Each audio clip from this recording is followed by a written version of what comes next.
really, I didn't see that, but I see that now. Right. And I see people changing, and I see their heart changing. I see some people calling, like you said, calling evil, evil. And you can't shove it in people's faces but so long till they get sick of it. Right. And I think I just see that changing. And it seems like almost like a quiet giant raising up in the land. And, and I see a young culture of young people. And we don't even see those sometimes, this young culture of young people that are raising up in different places. Oh, yeah. And the reason why is I believe that bad is so popular. There is nothing makes more money than a good storm. Okay, we don't turn on to see the sunshine in Florida. Okay, we look for the hurricane coming up the coast. Okay, and I think sometimes because that's what makes money. So, but the good news, people talk about good news all the time. If you have a network or something that just shares good news, it don't get popular. Okay, but you can talk about something that's off, and it seems like it does. But I mean, I see those changes. Yeah. And I know you see them. Yeah, yeah. Well, I say God is always working in every generation. He always will. He'll have a remnant. I mean, just recently, not to go off here in political or anything, I think God is a God still answers prayer. Yes, sir. But I've always said it would be great. The heart of God is that we could share the message of the gospel of Christ. Christ came into the world to save sinners. People would understand that, repent, turn to God. Man, that'd be great. That's what God would want. But for some people, it takes a little more than that. Yes, sir. Some people, it takes a little bit of things happening to wake them up. Right. I mean, you follow the whole culture of Israel in, back out. Sir. And God doesn't delight in that, but sometimes people don't see how dark it is until God has to pull back and let you see the darkness. Yeah. And to see it, and to open your eyes, to see that. And we've talked about the great revival for years and years. I mean, God's always a revival somewhere, but I think maybe the way He wanted to bring that about is a little bit different in people's views. Again, God wants to see that people come to Him, but it's sometimes. Our nation and as a world, my prayer is that God turn our hearts back to You. Obviously, we need good people in positions. Right. Pray for leaders, that's a big thing. But God's never looked to any political figure, to take His message. We should pray for them, like Paul said, pray for your leaders, that the rest of us can, live well and be life. That's just what we want. But, any political figure is not our God, our God is Christ, and God is and it's the church's responsibility to share the gospel, to be the light of the world, to bear the fruit, and hey, if we just be a part of that, to make a difference, be a light, and the enemy's wanted to suppress that, and sometimes we can get caught up into that, and again, this is the spiritual realm of it, we got to be. There's a second heaven and there's the third heaven where God is, and sometimes you can tap into a realm, and I think sometimes some people do. And the enemy has an agenda, and it's a dark agenda. Yeah. But what's the third heaven? What's God saying? What's His plan? Are we speaking in an agreement with the enemy's plan, or are we in agreement with God's plan? And I see that. I'm with you. All right, let's change gears just a little bit. Sure. And I'm gonna try to pull you back in out of preacher mode just a moment. All right. I know this hard, and it's not an easy thing. All right. Where did you grow up at, Mickey? Where did you grow up at? I was born and raised over in Buchanan County, a place called what they call Page. Actually, my mother still there, and grew up in that. Was probably in that county. Went to Page University for the first 2 years of my life. That was first, second, third grade was in one room. Fifth and sixth was another. Right. And so went there until that school was shut down, and then went to Garden. Did you have regular chalkboards? See, I had regular chalkboards. I think so, yeah. There were no chalkboards now. Yeah, I think they had chalkboards. I had chalkboards. You dusted the erasers. And the little thing that has a ball on the end of it, you go like that. That was the backside a few times. That was the paddle the teacher used, Yeah. Oh, yeah. Yeah. So you grew up in Page. Grew up in I've never heard of that. Yeah, I don't know where it is. I guess what a lot of people are familiar with is Permac Coal probably was big, lots of coal mining, back in that area, truck mines and things. So, it's kind of a dead place now. Not too many homes left up in there. A lot of them moved out, but yeah, I went there and graduated there as a dragon. It was the Dragons then, It's changed now too. So, They have high school and stuff like that at Page? Yeah. Was it? No. Okay. That's why I was a kid in the Page University. It was just a 2-room school, 1 through 6, and then they shut it down. And so from the 3rd grade on, I went to what's called Garden. Okay, yeah, I know where that is. Green Dragons, and it's actually the pharmacy school now. But yeah, that's where I went to the elementary and then graduated there. Yeah, that's pretty neat. A decade or 2 ago. Well, I tell you can get roots there that you can't get anywhere else. Oh yeah. I mean, when you think about your roots from that spot, you can't just. At the point in time, you probably took it a little more for granted than now. Oh yeah. You know what I mean? Yeah, just average dad, coal miner. Worked hard, worked in the coal mines. Mom worked in a sewing factory, and just to provide for us. We were blessed, nothing wealthy, but I was active in school, all the sports and all that deal. Right. Well, what do you think when you think about memories growing up? What are some memories that stand out in your mind growing up as a boy? Oh Lord, as a young boy, yeah. Well, I had on Mom's side big family. I was telling my wife the other day we were going to Bristol or something like that. I said, I remember the first time we came over into this area, I said, I'd never been out of it. A big thing was going to Honaker, Right. Going to Richlands as a little boy, and we came over here, I guess, to Bristol, and I thought, man, we have come into the city. I know what you mean. Well, I think Hills, I guess that was like a big mall or something. Right, when right. Hills opened, and but just, just, playing just a normal kid, Did you have ponies or bicycles? Well, all of those and the motorcycles. And I got, my uncle had horses and stuff, so probably when I was 10 or 12, got into horses and riding a lot of that. And then got into, I think, high school, got into sports and stuff. And Dad said, because I had a beautiful horse, one of them Shadows, still remember, beautiful. Right. Solid black, 4 white stockings, blazed, gone. She was I got her at 2 years old. Wore my butt out trotting. That's what I said. So who you gonna? It's a big step. What are you gonna do? What's your career? What's your ambitions? Just get level-headed and begin to get a plan together. Because like I say, this comes up fast. Yeah. But if you can start out on a good foundation, that's the foundation you want to build upon. Is if you can come to know Christ. Yes, sir.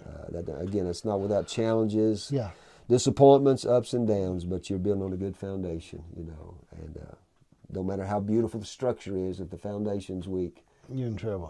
It's not going to stand. Yeah, I think that too. I agree. I mean, man. I think about the stuff that, being able to give a little advice and look, and if I had to go back, I would say to enjoy yourself a little more than what you did. Some things you'll need to lighten up just a little bit. Yeah. But and enjoy of course at that age you don't have family yet, but take time to enjoy life and the good things that God's given you. And, work, God's about work, but in some people, that's their whole world, But at the end of the day, you can't retract yesterday. All you have is the moment. You can't say I wish I had it, but possess the moment now. Like hey, let's take advantage of every moment God's gifted us with, and our families. Tell them you love them today. Say hey. All right. Well, let me challenge just a little bit deeper. Okay. If you could think of what you need to do to be a better husband. Say we're talking about being a better husband. I ain't saying that you're not perfect right now, okay, because I feel confident you might think you are, okay, like me. But hypothetically, no, if you thought this is what I need to do to really be a better husband and a better. To improve from where I've already come. From an A to an A+. Yeah, from A to A+. Yeah. I've come a long ways, I really have. You know.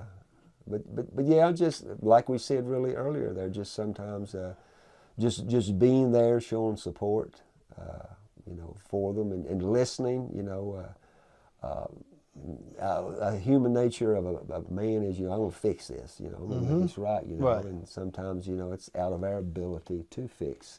Right. We don't have control over this or maybe other people's relationships, but just try to be a friend to her. And let her know you love her every day.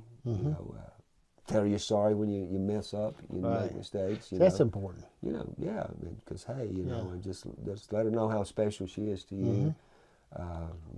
Okay, we got that much far, but now do you pick up your socks and your underwear? Hey, I do my own. Do you wipe the sink off after you shave?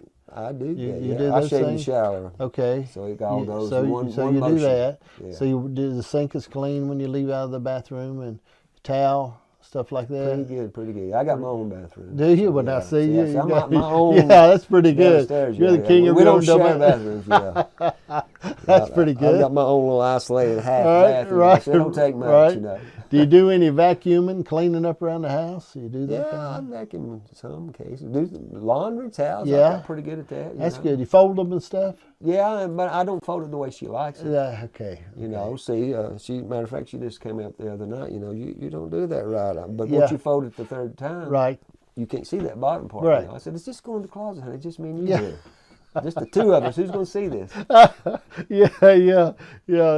In that situation, you probably should have said, okay. Yeah. Yeah, okay. All right. But to improve, I said a while back, I was thinking about something. My wife and I were talking. I said, if we was just tomorrow, that ship we talk about did come in, okay? Mm-hmm. It come rolling in, baby. And just, on them little dump trailers and just dumped off the pot of gold we talk about sometimes. What would you do? She said, well, I would like to have somebody to fix my hair for me as I go along, like every day. The blowout or something they were talking about, talking about like that. And I said, well, she said, what would you like to have? I said, I like to have new socks every day. Brand new socks. Mm-hmm. Because I don't like socks after they've been worn. They're all out of shape. Yeah. But when they're new and they're folded and you put them on and they got those little creases up the side, that just feels, I don't know, it feels so fresh and pretty. I love it. Does your dryer eat socks? Gloves. I have got 5 left-hand gloves right now, them little brown jersey gloves. And we can't figure out where the right hand's gone to. That one is a mystery. That's where your left hand know where your right hand's at. That's gone. A mystery. But I told her I'd like to have new socks. And so for Christmas, she got me 30 pair of socks. 30 pair of socks. Every day I put on a brand new pair of socks. And I love that kind of thing. And I said, these dreams we have are not that unattainable, honey. Mm-hmm. You could go get your hair done all you want to. You could do that. And she said that she got me new socks. So I thought, man, now I've got no goals. I've got nothing to dream for. Get you 365 pairs of socks. I could do it. I would do. I don't know. I would like to have them. I enjoy that. Enjoy it. Sounds good. Well, I know this, man. I appreciate you, and I know that you've been a blessing for years. And you're just, when I think of somebody that's solid, I think of you. Well, I appreciate that. And I really do. And there's people that love the Lord, we all know, that just are not solid. Okay? Yeah. It's a difference between trying your best and getting the job done. Yeah. Okay? And I think sometimes you got to shut up and get the job done. Wow. And you got to do right. And you can't just try. Sometimes you just have to do right. Have to make it happen. You got to shut up and just do right. Yeah. And when I think about you, I think about you being solid. And I appreciate that, and I see that. And respect you for that, There's people that I love, but I don't respect, okay? So, we all have things like that in our life, but I do, and man, I just think we have to do right. And when we talk about marriage, you have to be respectful. Mm-hmm. I wouldn't say anything mean to you. You'd have to back me plumb in the corner. Wow. So I think about, when we think about our wives and stuff like that, I want to make sure if I do miss it, I apologize. Sure. I say, hey, I'm not making excuses. I was wrong. Yeah. I was wrong. Right. And I think we have to be respectful. Yeah, well, I think that helps them to see that, No, we paid, actually, I think the land starting out, we paid for it, and we'd saved enough for I think the first project, and to God be the glory here. Like I said, we've been in ministry for 23 years now.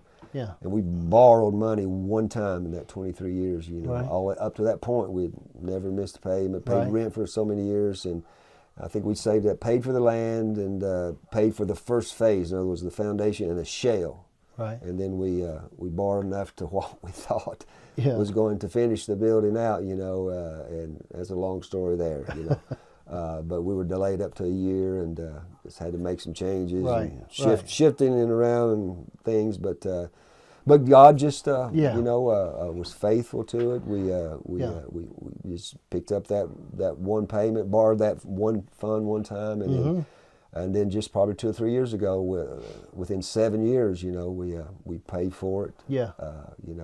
And today, we just finished putting the portico on. A big project was in original drawings, but that got delayed. Right.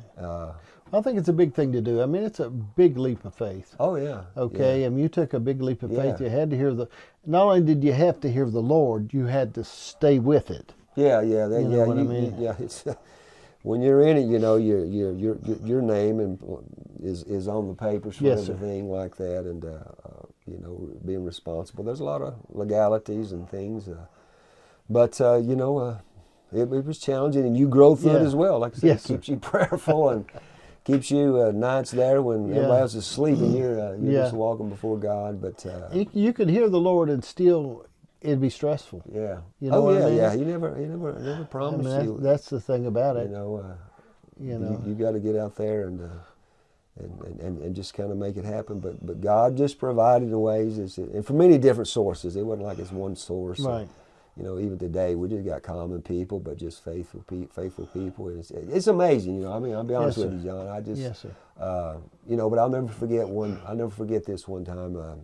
We're still down at the old place, and I was praying one day, and it's just like the story of David. He'd become king, and he wanted to go number his army. Like Ed, and I think it was Joab or what said, don't do that. Don't do that mistake. No, David's like, no, I want to know how strong's my armies. Like that. So I think God's dealing with me in a message. Right. Okay. Right. But and David goes through obviously and names his army. Then God didn't like that too good, because basically what the point of that story is that when David was young, David said, "By my God, I've leaped over a wall. By my God, I've run through troops. By my God, it's by God I've got the Goliath." But now he's king and everything. He's like he's put more. Okay, I got this many in Judah. I got this many. In my armies and strong, And he took his shift off of God. But God spoke to my heart, and he said, "Don't ever put your trust in man. I am your source." So I can get teary-eyed thinking about that right now, because it's fresh. Yeah. But he said, "Don't ever look to me." I never did preach that message. Right. But just shortly after that, we had some people that just, and it wasn't anything bad fall out. They just left, and was healthy for the church, financial, but it's like we never skipped a beat. Right. But that's never left me, and I've always, you appreciate it, and God uses this, and He uses resources. He'll use people. You honor that. But that's never your source. That's never where my trust has ever been. I've always looked to God, and He's been faithful. I had a time one time we were building a TV station and some tower sites and doing some things. And little church is pastoring, my offering was running $20 and $30 and things along. And, it's just the way it was. There a lot of good people, but I was pastoring a lot of poor people. Sure. Okay, it's just a real world the way it was.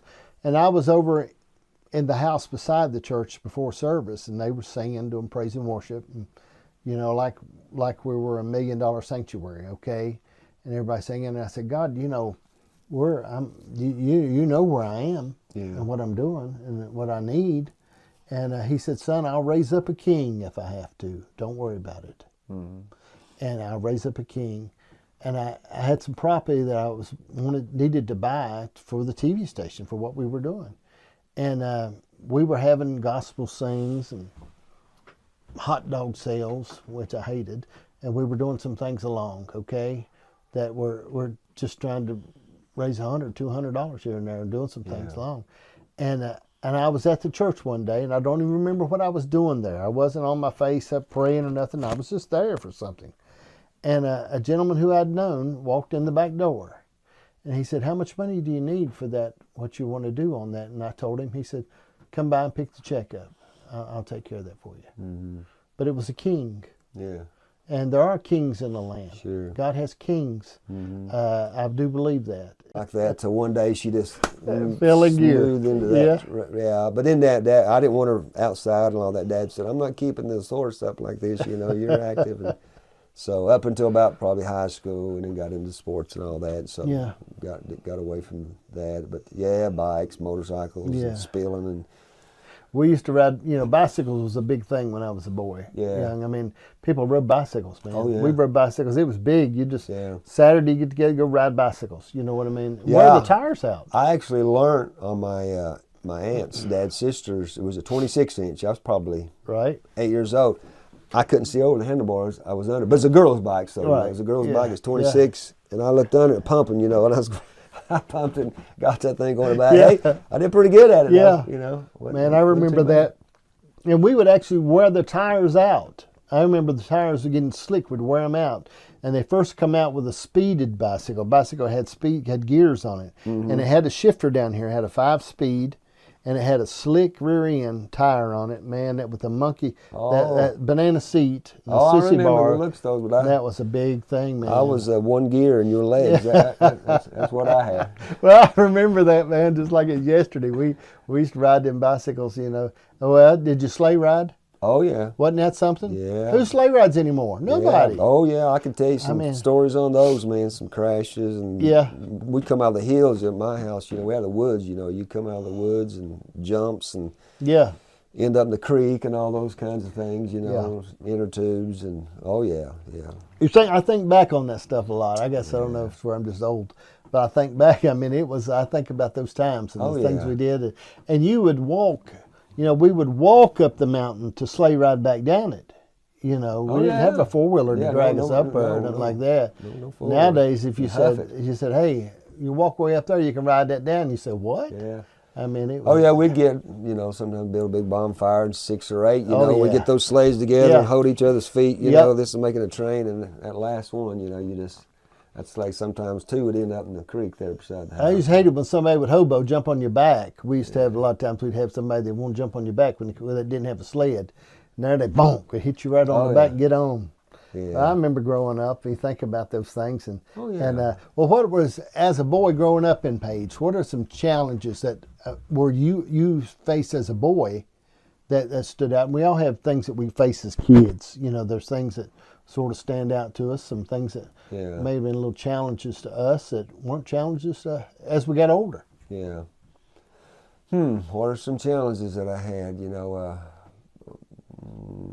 Overall, I guess I was really, reflecting back, might have been challenged then, but really pretty much really blessed. Like I say, was blessed, a family that, loved and took care of. You look back now, I guess, at, I think about, again, like I say, Mom working and sacrificing and never missed a game, never missed this or that. And, I was always out on the field. You notice because my pants were the whitest and my things were ironed. And I guess I reflected her, though,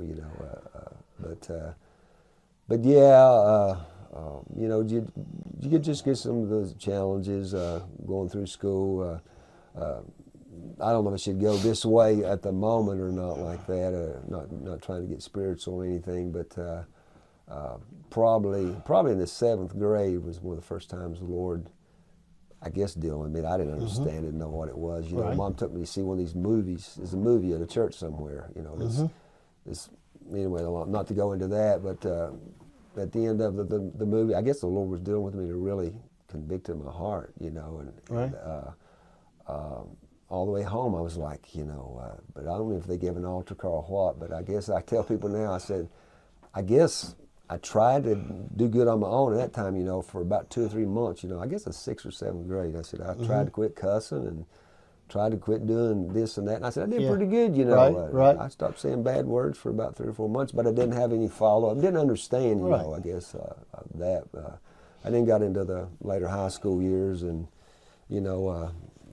just as any other young teenage boy, you just, like I say, involved and maybe what you say popular in school, but just getting caught up in the scene, just like everything else in the world. And some of those challenges there. Right. Active, but bringing addictions on in my life, you know, Yes, through high school and things like that, and just you know, those were some challenges.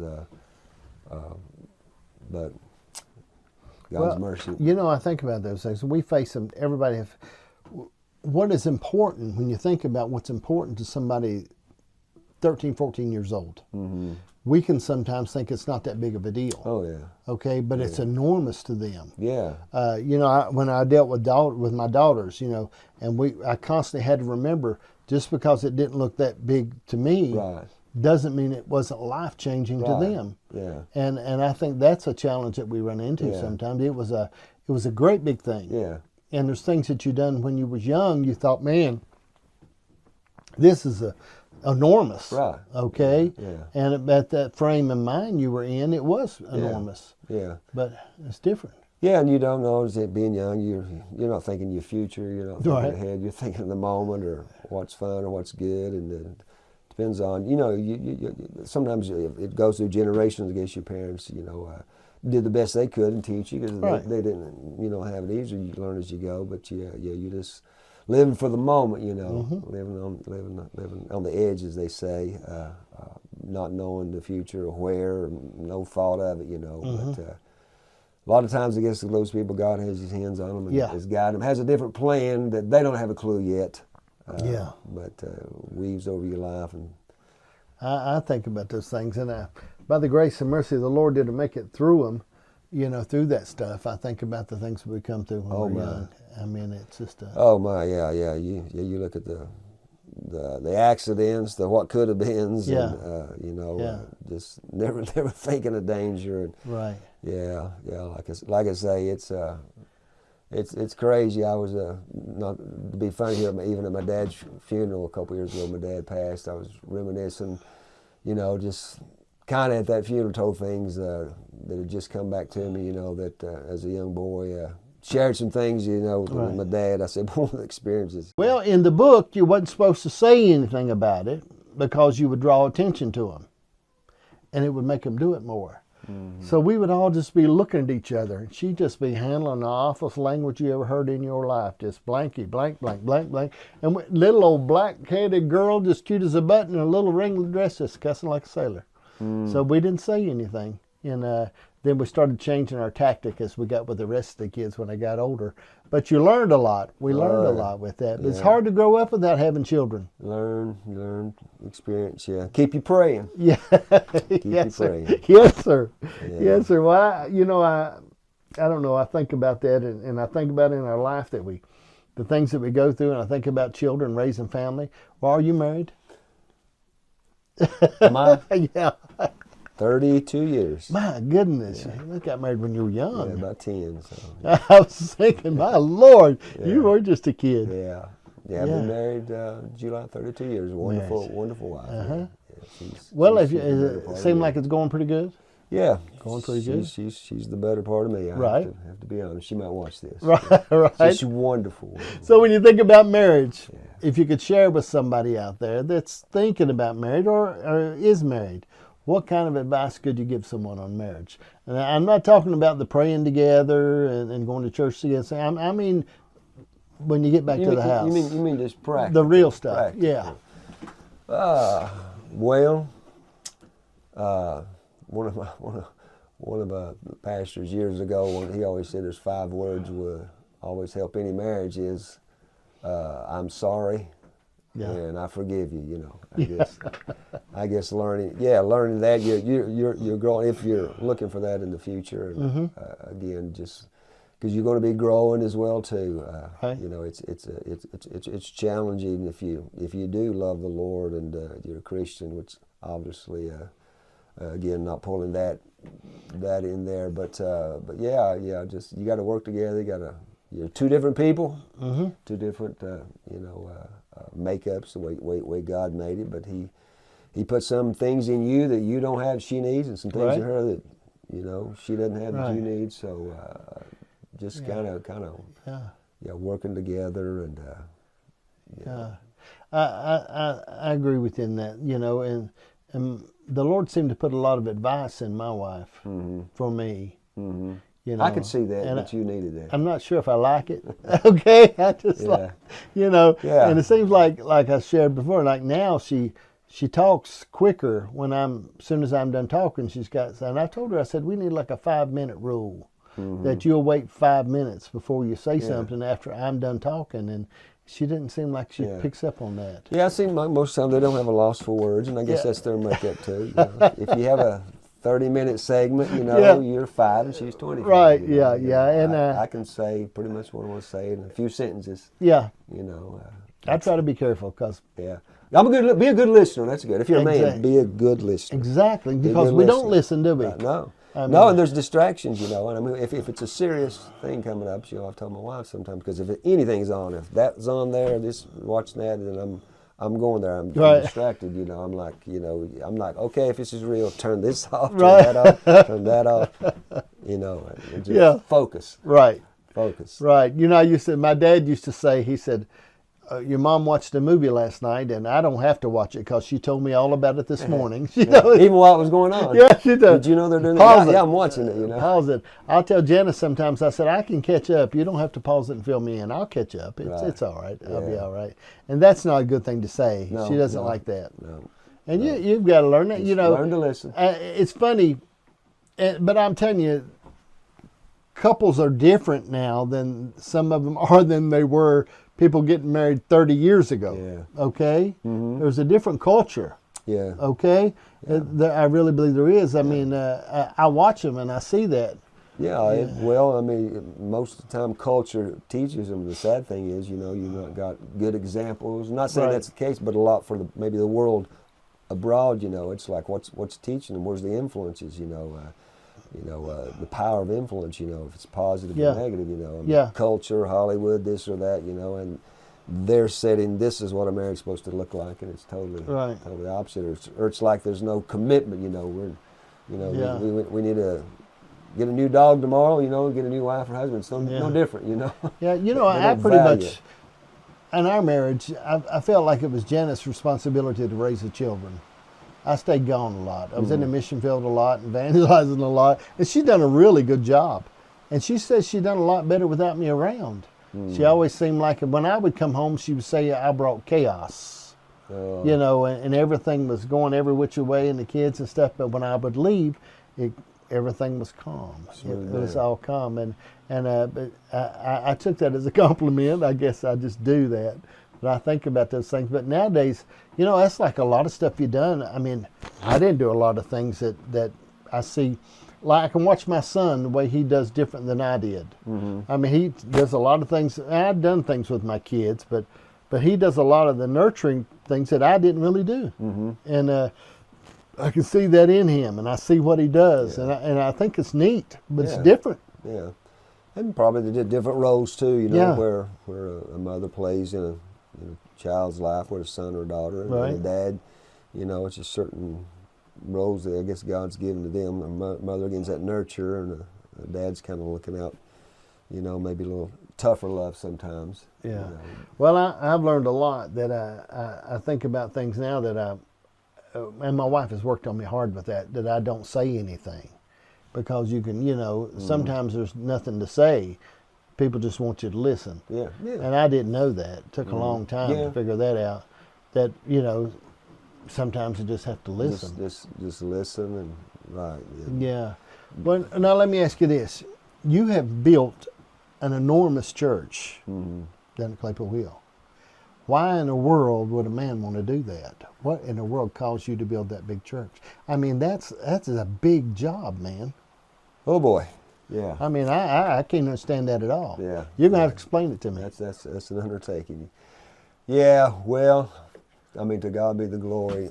Obviously, we were, like I say, on Front Street. You know, started out in a little 22-foot wide by 60-foot long, I think, a little storefront. That was the beginnings of Freedom Ministries, you know. And to me, I was excited and nervous too, you know, at the beginnings of that, you know, wondering how.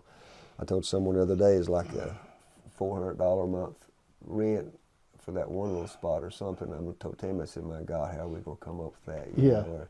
Right. That was astronomical to me, you know, back in 2001. But rented a little 3-bedroom apartment upstairs for Sunday school. Setting aside for certain things you want to do or you want to. I mean, if it's just a toy you want like that, don't incur debt like that and put you in a bind. I'm not saying that for something, tragedies that happen to people's life like that, there's certain things that you can't have, but some people, you know, brought themselves in bondage, and we have a culture again that sets you up for that. You know, we're built on debt. You know, I mean, you can be a 12-year-old, get a credit card, not even have a job. You know, so so just maybe just try to work together if you're both working, and you know, be prompt and with your bills, and educate yourself. I mean, look at doing some side hustles or whatever. You know. You know, I think when we talk about that, is looking for resources and things you can do. I've shared this before. There was a guy that wrote a book, and I read on this that he lived off $130,000 for 30 years. And the big thing he shared was if you concentrate more on what goes out than what comes in. Most people just try to meet the need more and get more in instead of stopping and saying, let's see what's going out. Yeah, well, I guess it's like a discipline as well too. You know, you can have $10,000 a month, and there's people that make $100,000 and both in the same shape. Right. You know, because you just spend more, and you incur more debt. Right. Getting over you. So it's a self-discipline there too. It's not how much you make. You know, if you don't change that habit on the inside, then you're just going to incur more debt. Well, I can buy more, bigger this, bigger that, you know. But hey, you know, put back and save, and look for a rainy day, you know, because rainy days are coming. Yeah, you know? And you know, I think too, what you do is, and I've interviewed car salesmen too, and people in dealerships. You've got to know that car is not an investment. It's to get you from point A to point B in the end. In the end. Yeah. And you gotta settle down sometimes. And I used to trade cars, man, like a monster. I would trade. Yeah. I love trading cars. Loved the smell of a new car, and I would trade with no thought of how much it cost in the end. Yeah. And that was foolish. Okay. Yeah. I got, you know, and I see it now. I'm thinking, man, I don't, you know. I'm going to ride the tires off of it. Yeah, we learn as we go. Which my wife, you know, she says I'm like my dad. If it ain't broke, you know, I mean, I hate debt, you know. So I mean, I'm blessed to be debt free. Thank the Lord. I like to keep it that way, you know. If I kind of got the picture, you know, if I can't pay for it, I don't need it. You know, I tell people like, hey, if your roof blows off, you don't have the money. Well, you're gonna have to go borrow and get it fixed, you know. But yeah, she says she's on to me all the time. You need a new truck or whatever. I said, honey, my truck's good. It ain't got but 240-some thousand on it. It's a GMC, God's Mighty Chariot. You know, so she's doing good. Yeah, but my dad, we laugh about him. I think we figured up one time he had 3 vehicles in I think about 40 years. Man. He told me he had a little over $6,000 in them. You know. Yeah, you know, like that. But that was just Dad. He just said it gets me from point A to point B. Right. He don't care, you know. But yeah. Yeah, but I think, you know, a lot of times, like you're saying, if we can learn to discipline ourselves and say, hey, I'm not going to do that. I'm going to be careful with it. And I mean, you know, and that has to be. And I stress it. I stress it a lot. You know, what I found too is, and I was sharing with a family member a while back, I said, you can ask advice. You can do what you want in the end. But it doesn't cost to ask people. Yeah. What do you think about this? Yeah. My cousin and I do this all the time, about every day. Anything we got something going on, we talk to each other about it. We say, what do you think about such and such?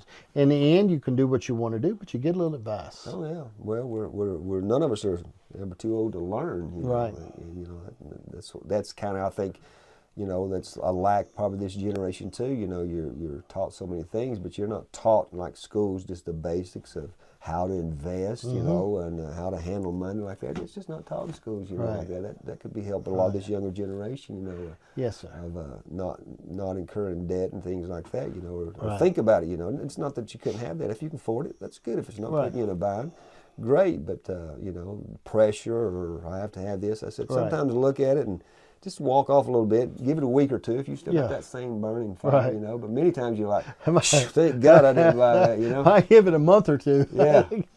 Yeah, you know, I think about things like that all the time. Well, let's take this challenge, okay? If young Mickey come up, open the door right now. And he would scare us a little bit. And he was here. Just like that. I'm not going to say anything. But I'm saying, if he come up and said, what advice could you give him? The things that you know now, which you're smarter now than you was then. You thought you were smarter then than you are now, but you're smarter now. And you know more, and you've been through life. What would you say to him? In depending on where he's at, you know, or he's just where you were. If 18-year-old Mickey. Oh, he's 18. 18-year-old I didn't know Mickey Jesus at 18. You know, 18-year-old Mickey walked up. First thing I would tell him, in all reality, knowing what I know now, you know, to save you some heartbreak and save you some, is turn your life over to the Lord. You know, God's got a plan for your life. He does. He's got a plan for your life. And if you accept Christ as your Savior, your life can be beautiful, not without challenges. You know, it can save you some making some wrong mistakes and choices. But it's a big thing. Some of the greatest decisions you'll make, again, is active, but bringing addictions on in life, you know, through high school and things like that. And you know, those are some challenges. But God's mercy. You know, I think about those things. We face them. Everybody have. What is important when you think about what's important to somebody 13, 14 years old? We can sometimes think it's not that big of a deal. Oh, yeah. Okay, but it's enormous to them. Yeah.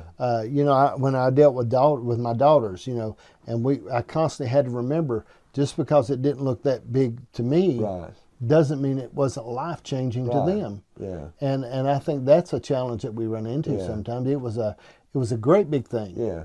And there's things that you done when you was young, you thought, man, this is enormous. Right. Okay? Yeah. And at that frame of mind you were in, it was enormous. Yeah. But it's different. Yeah, and you don't know, being young, you're not thinking your future, you're not thinking ahead, you're thinking the moment or what's fun or what's good, and it depends on, you know, you sometimes it goes through generations. I guess your parents, you know, did the best they could and teach you, because they didn't, you know, have it easy. You learn as you go, but you just living for the moment, you know, living on the edge, as they say, not knowing the future or where, or no thought of it, you know.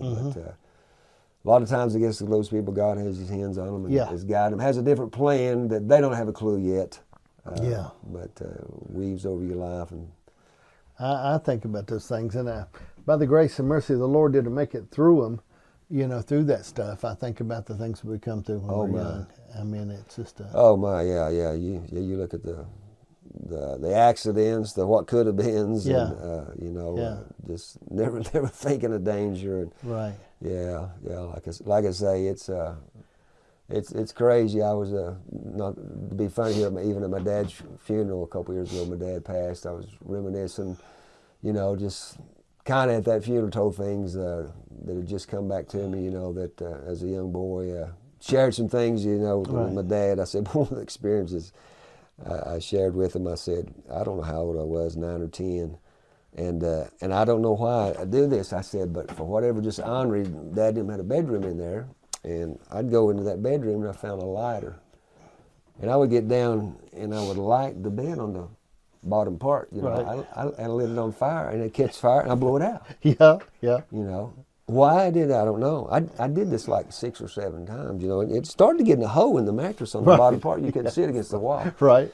I would just go light it, blow it out. Okay. Well, one day I went in there, and I lit it, and I blowed it, and it didn't blow out. So I got a little scared. Oh, Lord. So I went and shut the door. Dad was in there watching football. It was a Sunday, and so I went in there and just started watching football with Dad, you know. And all of a sudden, Dad was like, oh, man. I smell something, you know.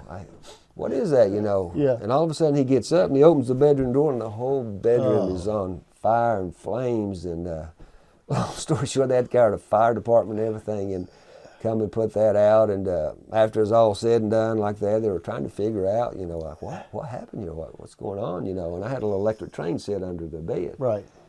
So they were talking and saying like that. So the only thing we could figure, maybe something happened. That train set shorted or something. I'm like, yeah, that's exactly what happened there. You know, like that. But it wasn't until years later. No joke. Years later, I was up probably gone. Might have been married before I told him the truth. I can see why. But I would have took it to the grave. Yeah. But I mean, I could go on about that. But stories you look back and reflect.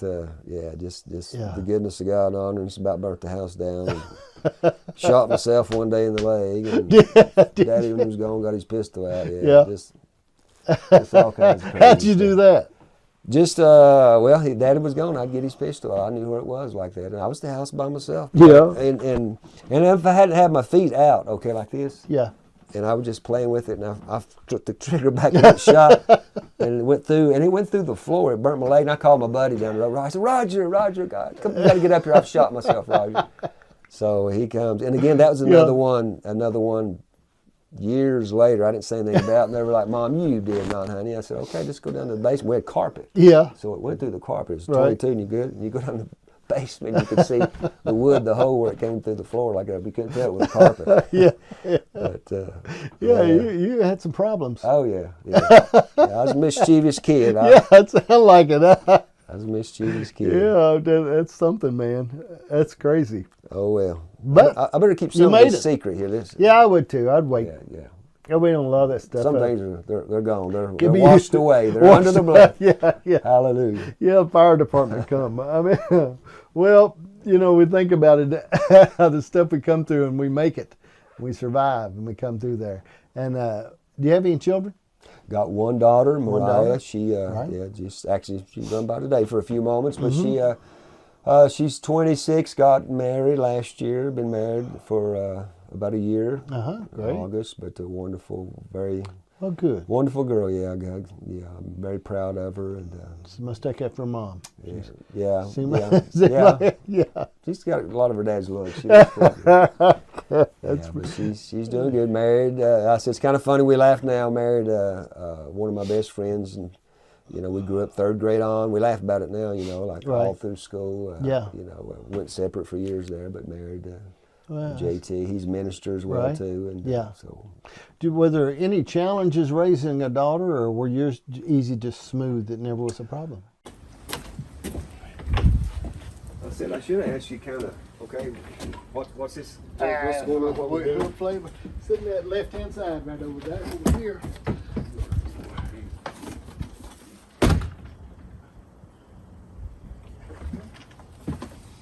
Jolene, you gonna be okay? Gotta make sure the number's moving. Pick it up where you left off. You're skilled at that. Well, I tell you what, like I said, you're a real pastor, and I know that's a calling. Okay, a tremendous calling to be a real pastor. Yeah. Okay, and we can all love the Lord, but when it comes to being a pastor, right. Tell me this when we talk about this before we go too far. When you think of a pastor, what do you think the traits are of a pastor? Well, I think as far as even Scripture, I guess, the Bible gives an analogy of a shepherd, which Jesus probably is the true shepherd. Mm-hmm. You look, and that's a beautiful example of how a shepherd will tend to the sheep, feed the sheep. The sheep is his main concern. Mm-hmm. It's smelly sometimes, stinky sometimes, not always easy, because they're just kind of not themselves very alert or aware. They're just worried about getting my belly full and some water today. But he kind of maybe sees things they don't see and is aware of things they're not aware. But to make sure that they're taken care of, protected, guided, disciplined. Wandering stray, and then the Bible says that God's called us to be a shepherd of His people. He told Peter said, "I'm one of these also, and the Lord's entrusted these into your care." And so, so I guess when the Lord calls you that way, it's a training for you yourself. He teaches you, and you learn and grow, and He puts something in your heart, and as you say, God has to put that in your heart. Mm-hmm. He really does, that call, and give you a love for people. Right.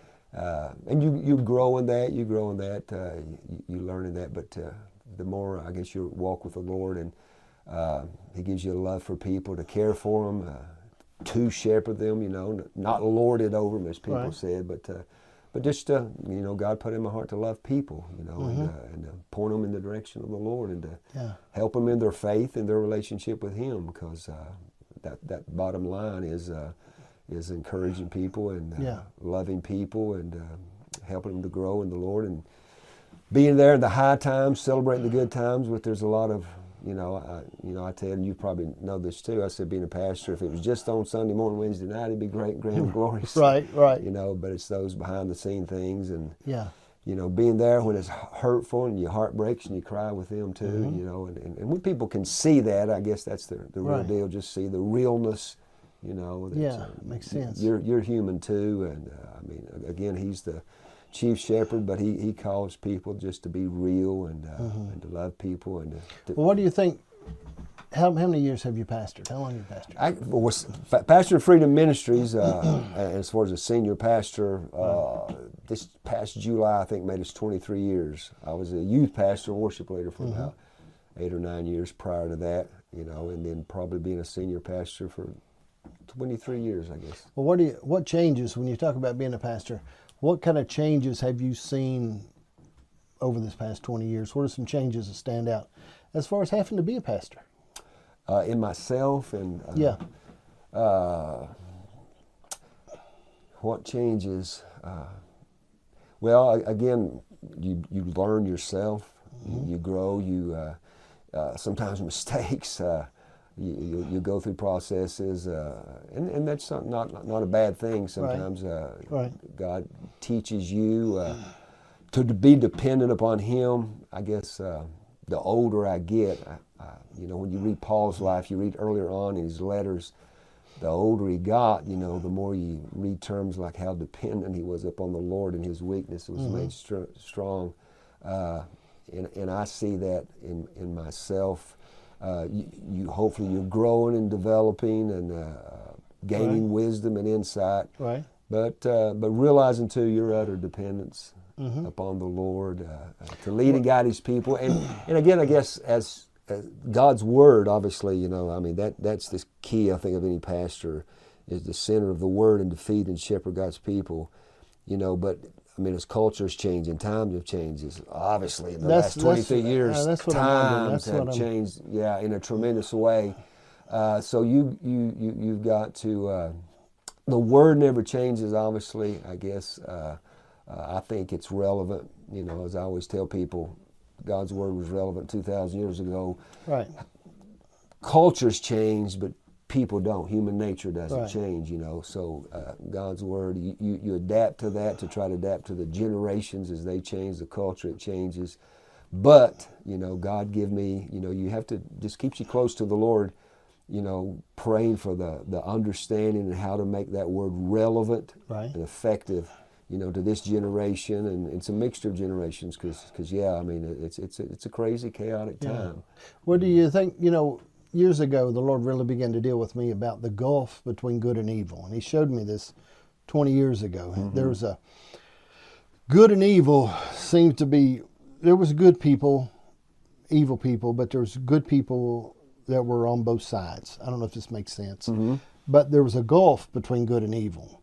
And He showed me, and I shared this 20 years ago, the gulf, He said the gulf would begin to get wider between good and evil. And evil would become more pronoun, and so would good. And because it used to be good old boys and good people, okay? But it seems like this division, and we've seen this happen, this division between good and evil. Does that make sense? Yeah. I guess what was Isaiah said, the days would come when they call evil good, and good evil, and understanding that spiritual aspect of it as well too, what we deal with, because what we see, I think you and I understand that well. I think for probably maybe a century or two, when you look at the early church in the beginning, the spiritual realm, the realm of the spirit and the natural, in biblical times when the Bible was written, you know, Mid-Eastern times, they were very aware of the spiritual world. Right. If I'm trying to make sense, they were very aware, and they were intermingled. They were interacted. You know, they understood that realm of there's another world. There's an angelic realm, good and evil. And then I think, you know, it came to a point where, you know, we preached, we had the word, but it's like that spirit realm was kind of out there and not embraced as much. You know, we got into maybe the word and theology and all this, but I think we're seeing that aspect come back now to a degree where you're seeing people in our culture that, hey, 2 or 3 years ago, I mean, high positions, you would have never heard them say terms like, this is evil. Right. Or this is something spiritual, something else more going on. You know, high dignity people that, you know, they're seeing there's another element to this, you know, and I think on the dark side and on God's side, these two worlds are coming and marrying and manifest again, you know, because what we see in the natural, there's another influence that you may not see with the natural eye, but is influencing that very well. We have to be keen and aware of that, you know. I think, you know, because I believe there's a giant waking, okay, in God's people. It's really exciting to watch. I mean, and where others may see catastrophe and the world getting bad and it's going on, I just see a giant waking up, and I see a church waking up and the people waking up that are beginning. It's starting to change. Okay. Yeah, absolutely. And it wasn't a few years ago. I'm 10 or 12 years ago. When we do that, it gives us brownie points. Yes, exactly. We need all the brownie points we can get. I've been married 42 years, and I think about that a lot. I try to be careful. I just want to make sure that I'm careful and respectful, and be a nice person. Lord. Yeah, just to bear and reflect Christ as best as we can, you know, because I mean, he the most time we spend with him, a reflection, you know, where Romans says, you know, this is our purpose. We're predestined to be conformed to the image of Christ, and that's maybe conformed to us, you know, and we all, I think, will do much better if we don't look at the other person, because many times, you know, I don't know why I'm saying this, but I will say it, you know, when we're talking about marriage and relationships, I remember one time several years ago like that, you know, you think, well, man, she's just not treating me right or doing this right like that, you know, and I remember in prayer, you know, because a lot of times we'll say, you know, love your neighbor as you love yourself, you know, and you think that's always to the other person, or doing others as you'd have them do. But it's just like the Lord really in my spirit, you know, this is with your wife as well too, you know. He said, and you know, another person, and it might not be right, but he says, you're wanting to be like me. Okay, this other person's not an issue right now. This is me and you. You want to be more like me. You want to be Christ-like. So, you know, then you do the right thing. You override that. Don't worry about you, what you need, what you want. You know, you give sacrificial love, and just, you know, and I think when we all do that, I guess in marriage, if we all, you know, take up on that attitude, it's a win-win situation. When we get outside of ourselves, you know, like, well, what can I do to meet her needs? And she's important to me, you know, it's not about me right now. I said, if I can really have that attitude consistently, you got to work on it. But then on vice versa, if she says, you know, well, it's not about me, you know, what can I do to help my husband, support my husband? I said, you know, if both have that attitude, it's a win-win situation, you know. Yeah, both are there to be serve. I mean, if both are there to serve, I think that makes a difference. Not like domineering, you know, or you know, love. Let it be motivated by love. Yes. There's a growing in all that. Well, let's talk about one more topic that I think is very important. Let's talk about forgiveness. And I know forgiveness is such an important topic in people's lives, because I think it controls so much in your life, from your health to your family to everything.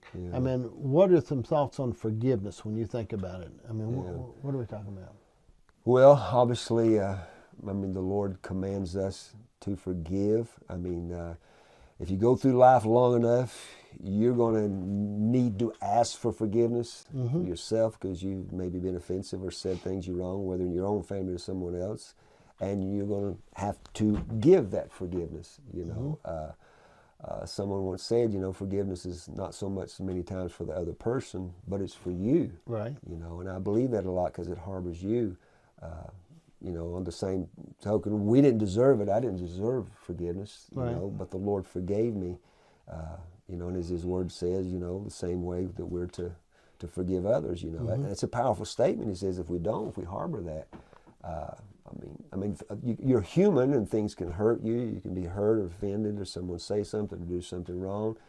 You know, that till Jesus comes, right, that's going to be part of the world. Right. It might happen to you again. It may happen tomorrow to someone. But the quicker you can let that go, that's the key, I believe, and address it, and not let that harbor into bitterness and a hard heart. You know, well, I'll forgive them, but I'll, this attitude. You know, you need to deal with that quickly and not let it harbor. It gets bigger, doesn't it? Yeah, I remember years ago. Is this all right? Yes, sir. You know, years ago, and this is a long time ago, the Lord dealt with me in a message, and I had a dream. You know, and because it's really, I guess, on this issue we're talking about. I was kind of a young Christian, maybe been preaching a couple, 3 or 4 years, and by maybe another minister, something just kind of really bothered me, hurt me, you know. And I had this dream, and in the dream, it's like I had this plant, you know, and I planted like a little tree or flower over there and left it, and it's like the Lord said, go dig it up. So I go and I dig it up, and He said, plant it over here. So I go and I plant the tree over there, you know, leave it a few days. He said, dig it up again. I go and I dig it up.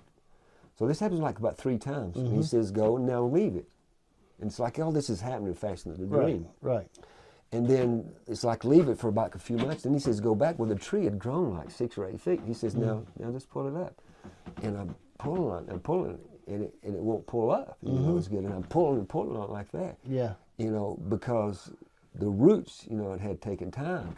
You know, and it's like immediately I knew what that dream meant in the spirit. And it's just the same way, like when offenses come, get it up immediately while it's still fresh. Right. Because when I pulled up that tree, it hadn't had time to grow roots. Right. But the longer that tree grew there, it started getting roots deeper in the ground and deeper. And the longer I let that harbor in my heart and Yeah. spirit, you know, it was like, deal with it now. And I was at the church one day, and I don't even remember what I was doing there. I wasn't on my face up praying or nothing. I was just there for something. And a gentleman who I'd known walked in the back door. And he said, how much money do you need for that, what you want to do on that? And I told him, he said, come by and pick the check up. I'll take care of that for you. But it was a king. Yeah. And there are kings in the land. Sure. God has kings. I do believe that. And we don't recognize them sometimes, but I've shared, I believe there's kings in the land, and we don't see that. Kings and priests work together, you know. Exactly. You know, David was a king. He can provide the provision, but he worked with the priest, and the priest was the one who carried the word. I agree with you. I'm with that. All right, so we've covered several topics here, all right? But now what I want to ask you is this. What makes tomorrow, now I'm not talking about going to the mission field or passing out food to the hungry. What makes you happy? If I said, hey, Mickey, I'm going to pick you up and we're going to do whatever makes you happy. What do you really enjoy doing? What do I enjoy doing? I mean, this is on a natural basis. On a natural basis. Yeah. I'm talking about outside the church. Yeah, what do you enjoy? I love to fish. You know, I enjoy bike riding, with motorcycle and mountain bike. You know, I've got a little age on me now. I got the e-bike. Right. You know, so I think that's cheating, but that's okay. Well, you can kind of make it hard, but if you need that boost, you got it there. Tim Boyd's got him one of those too. You know, I got a couple of those. He talks about that electric bike. I got a couple of those. When he tells me like, "Oh, I rode 15 miles today," and I'm thinking, I man, rode 30 alive. You know, 40. You know. Yeah, I think that's because how long his battery lasts. Yeah. but I enjoy just nature and just I enjoy that when I get to do that, and or just being, you know, with family and you know, just chilling, cooking. I love cook. You know, people might not think You like that. cooking? Yeah, I love to cook. What do you like to cook? I cook. What do you enjoy cooking? I'm a griller. Love grilling, cooking out. You know, barbecuing. Fish, and just coming up with my own ideas with my daughter, and she tells me all the time. Right. You know, so you're a lot better cook than Mom and Dad. And, okay. What about that? What is that cooking you do where you put like that meat in the thing and you come back 6 hours later? What do they call that? You know, what are you putting in there? You like smoking? Smoking, yeah. Do you do that? Yeah. I didn't got a lot. I got smokers. And I don't all understand I that. haven't got to. I don't do that. My grandson does. Yeah. He always tells me I need to start doing that. Yeah. I've done a few like that, the ribs and salmon and. Yeah.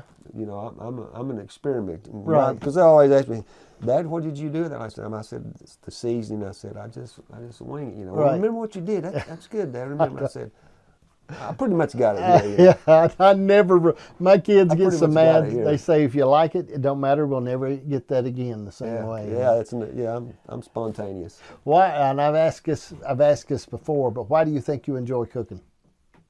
What do you enjoy about it? Well, I like seeing the other people's response and smell, how they like it like that, and I don't know what it is about it, which I always say. I'll tell you what I do, chef, and I enjoy it. I've shared this before, okay? I know people have heard me say it before 1,000 times. The things I do in my life are never completed. Television is never completed. Yeah. What you do in the pulpit is never finished. Mm-hmm. You never say, okay, everybody's saved, it's going to be saved, we can take tomorrow off. Mm-hmm. But when you cook, people that are in positions like you're in, and that I'm in, when we cook, we see a start, a middle, and a completion. Mm-hmm. We actually see a finished job. Got it done. Okay? Yeah. But in the other things we do in life, it seems like it's never finished. Mm-hmm. And you never have that feeling of, this is me personally, I never had that feeling of completion because it's never done. It's never, ever done. TV goes 24 hours a day. Right. Just as soon as it goes, it's ready to go again. At 12 o'clock, it goes over. The national anthem plays and it starts over. Yeah. So it never really finishes. Yeah, you preach Sunday morning, you're getting ready for Wednesday. So, but when you're cooking, you cook and you see that started, you mix it up, you go from there, and you feel that completion, and that's what I see. I mean, I do it. I guess therapy, therapy is different for different people, and everybody needs that. You need that as, something you enjoy as a minister or whatever. Yeah. And I think God wants us to enjoy it. Absolutely. Enjoy His creation. I believe like I say, I love getting out, wading the water, or kayak, getting out. And I've not got to do that much lately, but I've got all the garb you'd think I was a professional, but someone will watch it on YouTube, one of my favorite fishermen. The canoes are dangerous though. Yeah. They'll turn over. Yeah. That's why I've had them almost get killed in a canoe before. Yeah, I got a couple kayaks. Yeah. Well, I've flipped them before. I'm a little big getting them kayaks. They'd have to be one rated for 300 pounds. Well, they make them now. Does he? They make them. I don't know. I they make them now. Almost you can buy a boat with what you pay for these. Right. Yeah, that's what you need, John. I got in a kayak the other day. It wasn't on purpose. I was on a ladder and I fell on top of them. Okay. I was up in the building up there, and my son's kayaks were laying there, and I said, well, wasn't that something? I fell right off the ladder down there. My grandson come running in. I said, don't worry, I fall off ladders all the time. I'm good. It won't hurt me a bit. Well, it's good. It's good to do stuff you enjoy doing. Yeah. And I mean, I've always found that, man, there's stuff I like to do, and I believe God wants you to do that. Absolutely, yeah. I mean, the earth is the Lord's. He created the nature and everything that we see. So, I mean, and just relish that and give God thanks. Yeah. It's just out to yourself, enjoying. I think, I'm real. There's things that I enjoy doing. I like organizing and straightening and doing stuff, and I enjoy doing so I can straighten and then re-straighten. I like stuff that I enjoy it. I like doing that kind of stuff, and all right, well, let's go in this topic here, okay?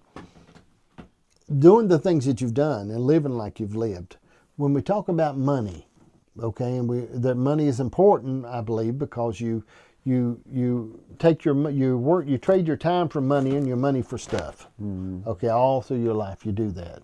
You're trading your time for money, money for stuff. So when you think about giving advice to people, because there's people out there that, I'm not talking about paying your tithes and giving any offering, because there's people that pay their tithes that still can't hardly keep their power turned on. Mm-hmm. So there's some principles that you have applied. You and your wife have applied over your life, principles and formulas and things that you've actually applied, and that you said, this is what we do in order not to be broke all the time. Mm-hmm. Okay? What are some things that you've done? Deal with it. Don't let it grow.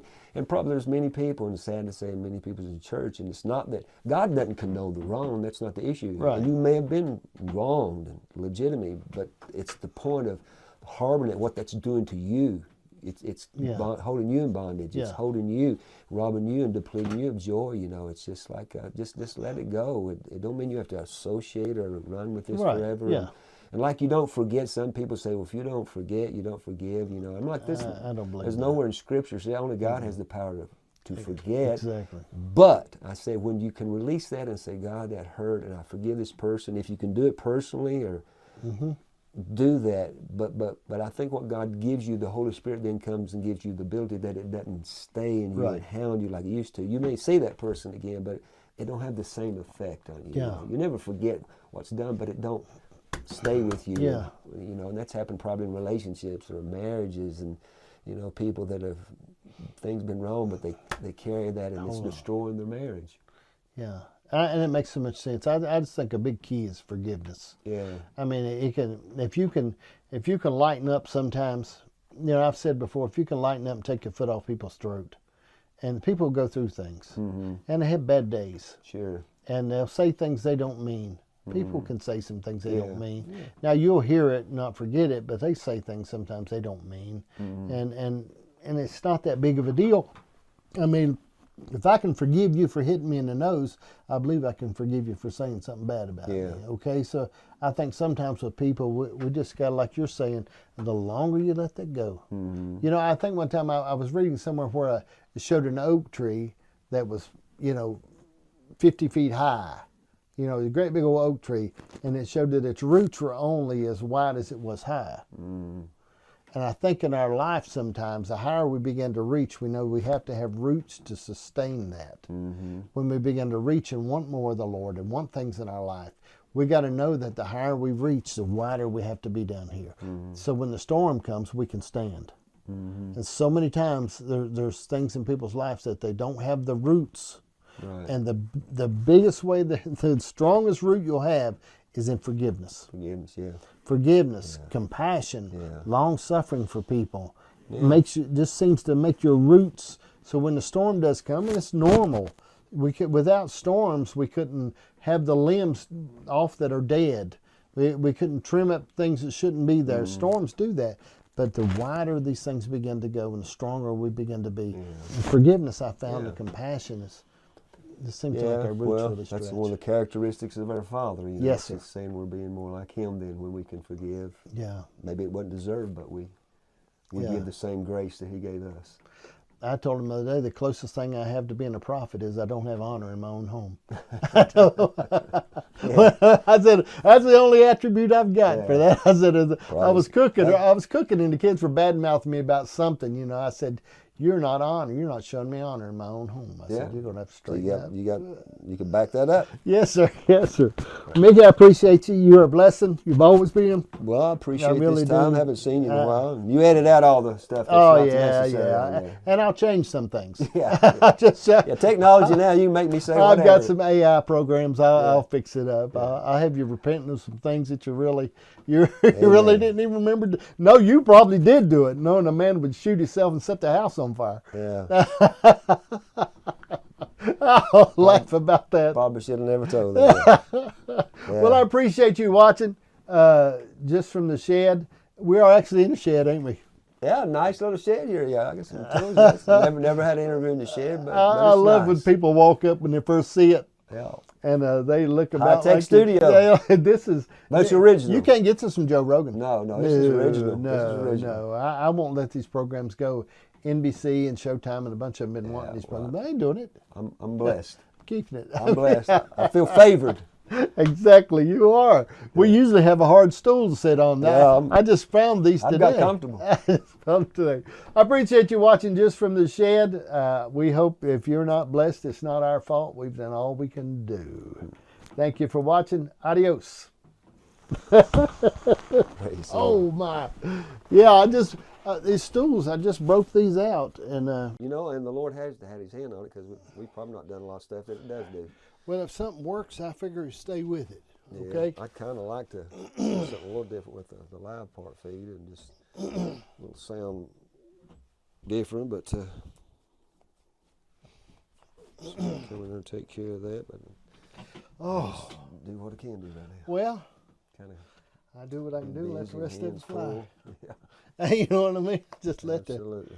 the rest of it sort of fly and Praise the Lord. do what I can do, and let the rest of it sort of go where it goes. Well, I'm glad to have Brother Mickey Hale with me today. Known Mickey for a long time. Been a while now. I don't know how long. Been a long. Well, I didn't write it back to you, but I started to when you asked me to come. You said, "Young man, can you come?" And I thought, is that prophetic, or I was taking that to heart. Yeah. Well, you got to speak it sometimes. You are young. Yeah. Yeah. It's been quite a while, almost since the beginning there, probably Yes, 20-some years. That's what I'm thinking. Gee whiz, I was just a young man. Yeah. And you don't seem to have aged much, but I seem to have caught up ahead of it. If you're anywhere in the area, you know, Brother Mickey pastors a tremendous church. They call it Claypool Hill, at Claypool Hill. Claypool Hill. And down at Claypool Hill, and been a good friend. He's a real pastor.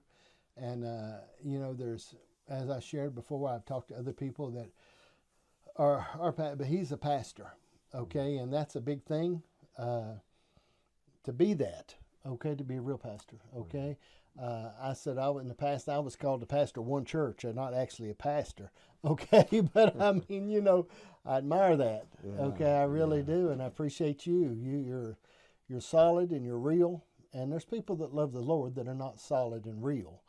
But I mean, to be solid and real makes a big difference. I appreciate that. That's what we try and strive for. Yeah, and hope we reflect that and. Be a shepherd to God's people. And be good to people. Yeah. It's a big thing. Yeah. You know, that's what I found. Just to be good to people. Right. Take your time, be good to people. Yeah. And, all right. But, I mean, hold on just a second. Let's check some stuff before we go on. I'm going to make sure we're okay. I want to make sure I hear you good.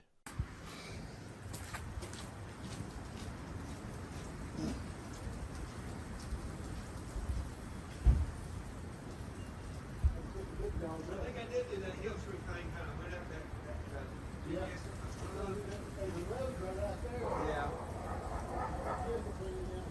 Come to 11. No, they didn't have that. Then he came back out and rerouted You it. got to come back out Steele's Lane. Yeah. And everybody, I see them all the time trying to come down that road there. Yeah. Can't do it. Come on in. I said I should have asked you kind of, okay, what's this? What's going on? What we're We're doing? playing, sitting at the left-hand side right over there, over here.